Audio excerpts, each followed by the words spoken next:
Despite the recent success of my PM7 channel, YouTube has never come easily for me, and it's an absolute miracle that the PM7 channel even exists, as I probably should have given up many, many years ago and many times throughout my YouTube journey, but I just stuck with it really stubbornly and really worked to make this happen. By the end of this video, I'm going to talk about what was really key to unlocking everything for PM7, but I think it's really important to go through the journey it took to get there, as there were a lot of ups and downs, and my YouTube journey didn't start with creating the now PM7 channel, then Pokemon 7 Plays channel in 2020. My journey began actually before 2011 on a channel that is now deleted. I made a channel to record the shiny Pokemon I had found, not the shiny reactions. No. Everything was post-com back then. And to record Wi-Fi battles. I would get some textbooks, stack them up, put my iPod Touch on top of those, stack more textbooks on top of it, and have that iPod Touch look down at my DS screen, crouch over it, commentate, and edit the videos with a free app I just found in the iPhone store. Never found it since, but it did the job back then, and eventually some big creator at the time found my channel, apparently liked one of my videos, botted the channel for some reason. So I went from like 200 subscribers to like almost 1,000 overnight. And obviously all of those botted subscribers didn't watch any of my videos, and it crushed me. So I deleted that channel and made a new channel, Pokemon, P0KEMEN. And that was made November 23rd, 2011. Now, the entirety of this channel was when I was in high school, and it was easier to make videos. You know, after school I could make videos. On the weekends I had time to make videos, and during the summer I had nothing to do but make videos. And you know, there were some ups, there were some downs, as you know, anyone trying to make a YouTube channel in high school. I wasn't telling any of my friends about it. You know, it was just for fun. People weren't really making money on YouTube then. I didn't really have any aspirations. But before college, I actually stumbled upon something that I was super passionate about, and it was making these Pokemon theory videos. I remember I made one on Pokemon evolutions that didn't make sense, like Venonat should evolve into Butterfree, and Metapod should evolve into Venomoth. And I was really proud of that video. I think I made a video on like Gen 6 had been announced, and I was confident that the legendary Xerneas that had been shown was going to be a brand new type. I thought it would be light type, turned out to be fairy type, and just kind of making fun videos like that. They never really did well, but, you know, I thought they were fun. But when I went off to college, the channel was in a really tough spot, and it felt like it was time to move on from YouTube. I didn't know if I could really continue YouTube when I would, you know, get a brand new roommate in college I've never met. I was too embarrassed to talk to people about YouTube. When am I going to find time to do this? What if other people in the hallway heard me through the doors? This, that, and the other. A lot of anxiety with it. So I kind of just decided to stop doing YouTube. And I went to college. First month was fine, but unfortunately, things with that roommate ended really badly. It's not a story I have much desire to talk about. Obviously, I am fine. I'm talking to you right now. But it was a really uncomfortable situation, and I had to move to a different building and get a different roommate. It was awful. There was just so much that went on with that, and my new room was in the 4th floor in like the corner of the building. It was very isolated, and it was the perfect time to bring YouTube back. And I had more privacy, and I had more time to really, you know, take YouTube seriously. So I decided the smart thing would be to make a brand new channel, Pokemon, this time P0KEM3N. That was made October 23rd, 2013. Things on this channel actually went really well at first. I was doing a lot of Pokemon Showdown competitive videos. I was having all these collabs with new people I was meeting, and the channel was growing quickly. It was really, really exciting. But one day, my mom called me and was like, wow, YouTube's going so well for you. And I was like, well, it's going fine. She had no idea I'd made a new channel. Those old theory videos on the channel I'd abandoned at like 2,000 subscribers had blown up. And one of those videos had 800 or 900,000 views. And that channel had the same amount of subscribers as the new channel I had. And I didn't know what to do about it. You know, that channel had, without me knowing, had been making money that, you know, my mom had been sending to me without telling me, which was cool. I just didn't really even realize. And I had a big decision to make. If I could go back in time, the easy decision would be, well, go to the old channel. I would have been, you know, M&J TV before M&J TV, or I would have, maybe me and Mikey would have become friends sooner because we would have been making very similar content early on. But I was really stuck in the competitive Pokemon community, and for whatever reason, competitive Pokemon people really looked down on, like, basically videos that could go viral and casual fans could watch. I don't know. It's hard to even get into that mindset, but I was really heavily advised or bullied, laughed at to like not go and make those videos, to stick with competitive Pokemon. Focus here. Don't go do that stuff. You know, theory videos, shiny hunting, all of that stuff. No, that's we don't like that here. We like very niche competitive battling. So, one of my biggest opportunities just passed by me, and I didn't really realize it. And up until the PM7 channel was made, or Pokemon 7 Plays, that was my biggest YouTube opportunity. And, you know, bad decision making, you know, unlucky circumstances, not having the knowledge I have today, I kind of squandered it. And, you know, it is what it is. Life continues on. And with the new channel I was on, things continued well. I got into Draft League. I was in the second season of the GBA, if you remember what Draft League was. You know, I made it to the championship, came in second. GBA season 3 happened. Everything fell apart, and I kind of secretly started running the GBA. I ran it for season 4. I made the, like, how the draft system for Draft League worked. Basically by myself. I picked who should be in season 4. And I kind of put my YouTube channel on hold to build up the GBA, as I really love sports. I really love competitive battling. And this was the perfect combination of both. If you don't know what the GBA is, it was like fantasy football and Pokemon put together. And if you don't know what fantasy football is, it's not important. I was focused on a big group project rather than my own channel.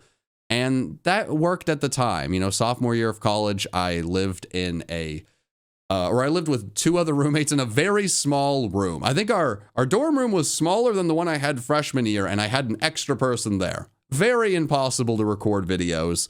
So YouTube just wasn't as big of a thing. But my junior year of college, I was actually able to move into a better apartment where I had my own private room, and YouTube was something I could do again. So what did I do? I made a brand new channel. That's right. I at this point, this was my 4th YouTube channel. I'm not suggesting that if you're listening to this and taking notes, don't keep making new channels. I do think it can be very helpful, and it worked out for me, but it is not the takeaway here. It's just what I did for whatever reason. But this new channel was made November 18th, 2015. And at this point, I knew I wanted to try becoming a full-time YouTuber. Life's too short. If I graduate college and get a regular job, there's no way I would go back and try YouTube. I can always graduate college, try YouTube, and if it doesn't work, move on with my life and pursue a different career. So with this channel, I had that in mind, and I really, really worked my butt off to try to make it a reality. And there were some pretty cool things. I was able to meet M&J TV, or Mikey, one of my best friends in the world. We hit it off right away. You know, I'd been running with the GBA and then the GBA D League. He applied to be in the D League. I didn't understand why someone with 100,000 plus subscribers was applying to be in the D League. And I was like, I have to meet this guy. Is this real? Is he a real person? Is this a practical joke? What's happening here? Nope. Real guy, great guy. And getting to see that you really could turn this into a job was really cool. And to see everything he did, while very different than the kind of content I made, it just gave me a lot of motivation and let me know that there was a chance to make this a thing. So, you know, college continues on, and I had different pockets of success. Summer after my junior year, I lived with my girlfriend at the time in a, well, she's now my fiance, but my girlfriend then in a off-campus apartment, and I was able to pay my side of the rent with YouTube income. So that was pretty big to show I could do it. When Gen 7 came out, I came up with a viral series with my friend Fufu. Why you should use Pokemon, just explaining like why you should use the new Pokemon and how you could use them competitively. Came up with the Shiny Contest series with my good friend Nick. And there's a lot of exciting times, a lot of difficult times balancing, social life, like sports, school, all of these things with YouTube. But graduated college, got my degree, and went full time. This is where things really pick up, as I had 3 straight years of success and heartbreak. And it all started with Ultra Sun and Moon. I had moved to Connecticut with my now fiance. She had started medical school, and she was paying for her side of the rent with loans, as one does in medical school, and I was a struggling YouTuber. Always was able to pay my rent. That was never an issue, but I didn't have a lot of extra money after that. It was paycheck to paycheck. It was very stressful. And, I was trying to stream a lot on YouTube at that point. I actually streamed on YouTube way back in the day. I went YouTube, then Twitch, then YouTube. I don't know. I was all over the place. But I streamed a lot on YouTube. I tried to make, viral videos every once in a while. But when Ultra Sun and Moon came out, I had this incredible plan laid out. I'd looked at what everyone had done for Sun and Moon, gotten all these ideas together of how to make all these viral videos. Turns out everyone did the same thing. And shockingly, everyone can study things that have already happened. But what people can't do, that I found out, is think on the fly. And that was the key to my success. When Ultra Sun and Moon came out, everyone was making the same videos, doing the same things that happened in Sun and Moon. And I saw that there was a brand new way to shiny hunt. The Ultra Wormholes. So I just started streaming me shiny hunting, the brand new shiny hunting method. It wasn't really that clever. I'm still confused of why that worked. I feel like everyone should have been doing the new thing in the new Pokemon game. 1 + 1 does equal 2, but either way, I started streaming the wormholes hunts, and I had over 1,000 viewers every stream. My channel was gaining over 1,000 subscribers a day. For a bit, I was the fastest growing Pokemon channel, and it was the greatest time in my life at that point. My dreams were coming true. I can do this. I can become a successful YouTuber. Like, I'm not a failure. I can do this. I didn't just leave college and not get a regular job to pursue this dead-end dream. I am doing this. Well, I was, until my internet service provider throttled my internet. All of a sudden, out of nowhere, my internet was so bad that not only could I not stream, but I couldn't upload a video. And I had technician after technician out. No one could fix the problem. I had to go move back to my dad's just to get back to streaming. And it was a nightmare. All of December, I wasn't able to work properly. I'd had all of this momentum in November with the new games. Wasn't able to do anything in December. And it took me contacting the FCC to contact my internet service provider to get it fixed, because they were throttling me. I went from doing a regular amount of work to streaming a lot more, and they said, no, you can't be using that much internet. Goodbye, your internet. Hello, sadness. Thankfully, the FCC was able to fix them from ruining my livelihood, but the damage was done. My momentum was lost. Another streamer who I'm not going to mention by name because that's not important here, very purposefully started streaming at the time that I had been streaming at when my internet was throttled. So when I came back, all of my viewers, who had been used to that, I think it was like a 7 o'clock like stream time, were mostly watching that person. And on YouTube streaming at the time, if you were the biggest streamer, like, you got pushed a ton.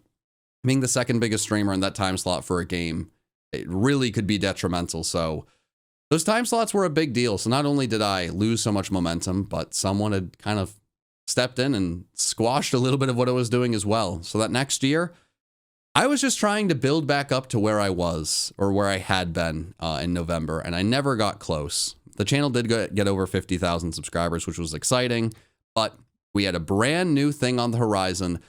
Pokemon Let's Go, first Pokemon game on the main console. I was really excited. I made a lot of plans. Me and a friend started doing a streaming marathon together. And I was so ready to go into this game and try to replicate the success I had with Ultra Sun and Moon, and just this time not have my internet throttled. I had moved, I was in a better spot, better internet, everything was much better. Unfortunately, life happens and there's nothing you can do about it.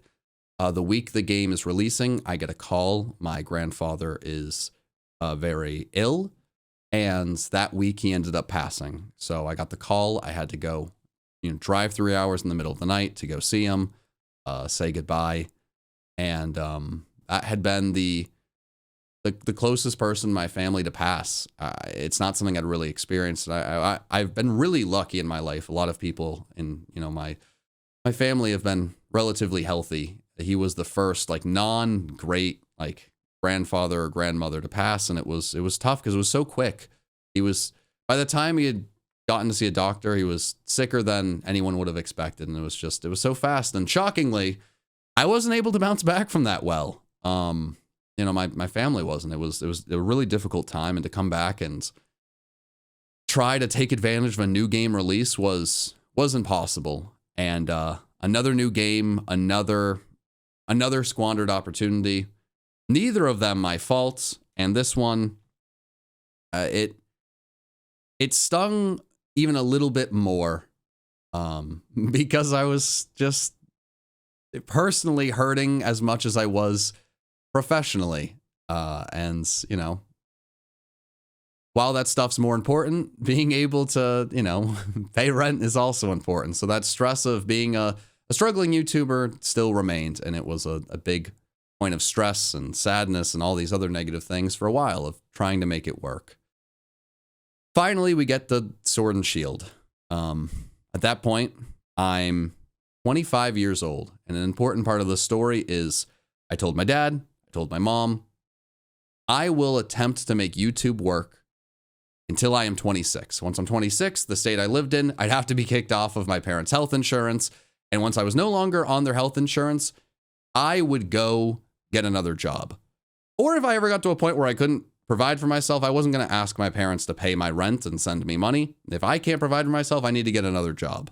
So the health insurance was really, really helpful, and I was really lucky in that way. But 26 was the cutoff. If I didn't figure it out by then, this dream was done, and I gave it my best shot. No regrets. But Sword and Shield was coming out, and this was my opportunity. This was my moment to figure it all out. I did so much research. I tried to learn anything I could about YouTube. My channel was pretty dead at that point. I had maybe 70,000 subscribers, and my videos would maybe get 1,000 views, sometimes 2,000 views. Not very good. Having a lot of dead subscribers is actually very bad because they send your videos out. All of those people don't click, and YouTube thinks, oh, your videos are bad. Okay.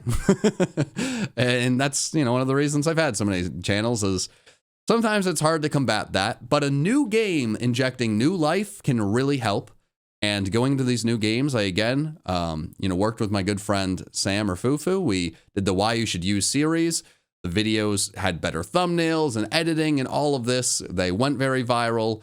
I went in trying to make so much competitive Pokemon content, going back to my roots. It's competitive Pokemon time. I'm going to teach people how to play. I'm going to learn how to play. I'm going to do Draft League, this, that, and the other. But I'm going to advertise it in a way where it can actually be bigger and better than before. Well, they killed singles battling in Gen 8. I don't know if you know this, but they done killed it, Scoob. They said, no. Singles battles they're gone. We still had 3v3 singles. I tried my hand at that. Well, it was horrible. Without that 60-minute timer, singles battles just weren't what they were. And I wasn't going to start making showdown content as that, at that point, felt like it had a ceiling.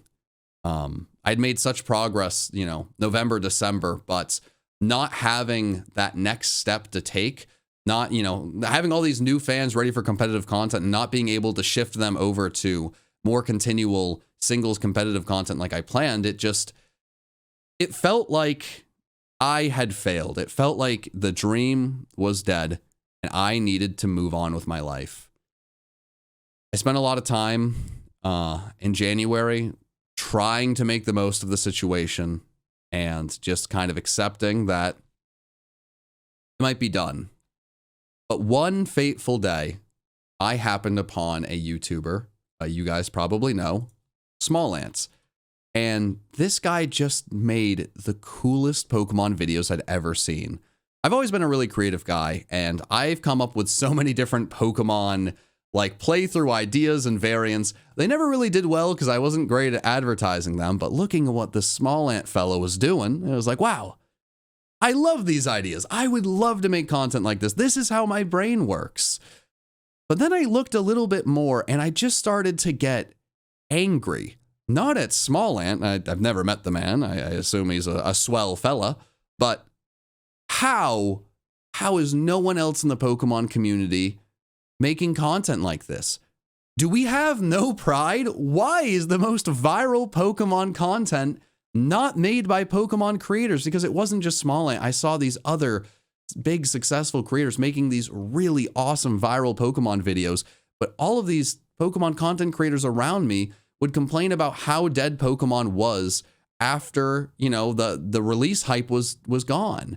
But that wasn't the case. Small Ant was getting millions of views playing like Pokemon Emerald in old games. So I decided then and there, no, I have way too much pride to give up and say, I can't do this when there is someone out there making content so much more successful than I could ever imagine myself making. I could be like the poor man version of Small Ant and do it in my own style, in my own ways, with my own unique videos. So I sat down, I watched some of his videos, and I was really inspired. I realized, you know, with my commentary, I'm pretty different than this guy. I need to find my own voice. And that's when I stumbled upon the biggest video, or the biggest like turning point in my career. It was this video by Devin Nash, the fastest growing Twitch streamer. It was a 4-hour stream interviewing Ludwig. I watched it once. I watched it twice. I watched it thrice. And I learned so much. It changed how I looked at YouTube completely. Everything changed. And I just saw the field, you know. Small Ant had inspired me to make my PM7 channel. I made that February 25th, 2020.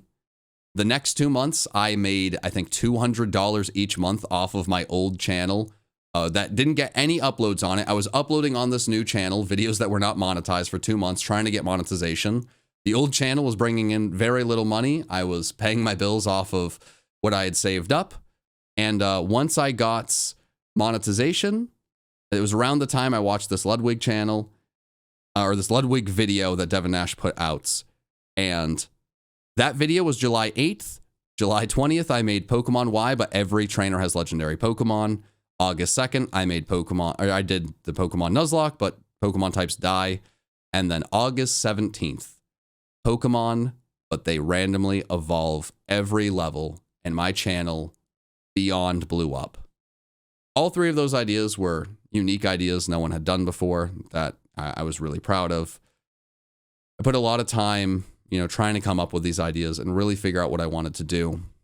But the entire point of this video is to illustrate, I didn't figure out YouTube right away. I didn't figure out YouTube easily. I was trying to make YouTube content successfully since I was like 15 years old. And I accidentally did at one point at the end of high school, beginning of college, and I squandered that opportunity fully. And it took all the way till I was 25 and had 1 year left to figure it out. And realistically, the Pokemon Nuzlocke, but Pokemon types die, I'd already done that idea before in an old channel. I just didn't know how to advertise it. I didn't know how to make a good thumbnail, a good title. I didn't know how to not do an intro that wasn't like 5 minutes of rambling. I didn't know how to edit. I had to teach myself editing. YouTube doesn't come easily to everyone, and we all have different strengths and different things that make us unique and, you know, special, right? That's any place in life, but with YouTube, it's really important. I always had really good ideas, and I thought I had pretty decent commentary, but I really struggled in a lot of different aspects, and that video from Devin Nash really kind of opened my mind up to how YouTube could be done. If you want to figure out YouTube, there are so many resources out there to learn. You gotta learn YouTube. You gotta learn every part of this platform and figure out how your skills really work in the grand scheme of things. You might love watching Pokemon content. Maybe you're a way better, like you make better cooking videos or just a different video game. Whatever it may be, there's probably a niche out there for you. And even if there isn't, you can work and learn and grow into the creator you want to be. With all that said, I would not recommend to anyone spending years and years of their life desperately trying to make YouTube work, living paycheck to paycheck, and really being cruel to yourself along the way because you're not figuring it out. Life's too short for that. And while it ended up working out for me, be kind to yourself and give things your best shot. But I think I might have tried a little bit too long. And yes, it worked out, but I wish I was a little bit kinder to myself in those years when things didn't go the right way. Because, you're not going to figure it out right away. And it can be easy to look at other people who have figured it out and think, well, what's wrong with me? Why haven't I done that? We all have our own journeys. We all figure it out eventually, or, figure our own things out. Thank you guys so much for watching. I'll see you guys next time. I don't know what the next video will be. I never know. And we'll figure it out.